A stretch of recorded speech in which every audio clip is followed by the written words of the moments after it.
Hi, I'm Christine Short, Director with S&P Capital IQ Global Markets Intelligence.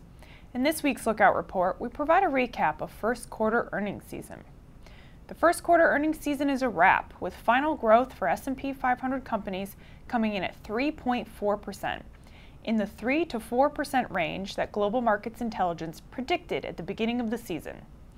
Despite a 4.6 percentage point improvement in growth from the trough of negative 1.2% seen on April 10th, first quarter 2014 still marks the weakest quarter for profit growth since the third quarter of 2012. To review the sector results during the quarter, telecommunications and utilities drove growth for the index, while financials and materials lagged. The Sprint saga continued for telecom, which saw high growth due to the company's absence from the index in the current quarter, creating an easy comparison. Another defensive sector, utilities, saw robust growth during the season, mainly due to the harsh winter weather, which increased demand for services.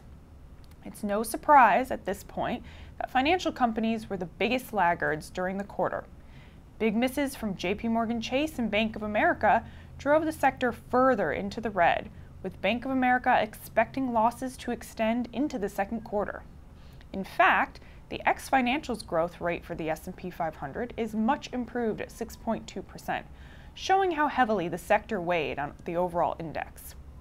The number of companies beating profit expectations was very strong in the first quarter at 67%, higher than the historical average of 64%, with the greatest number of beats coming from energy, utilities, and information technology.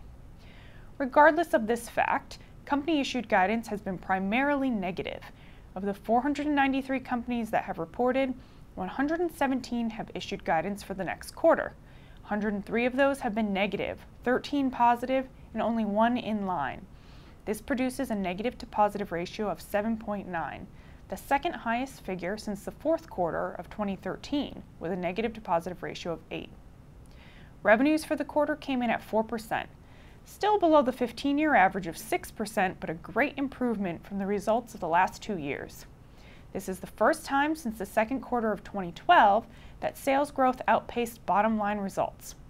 Top-line growth has been driven by utilities and consumer discretionary sectors.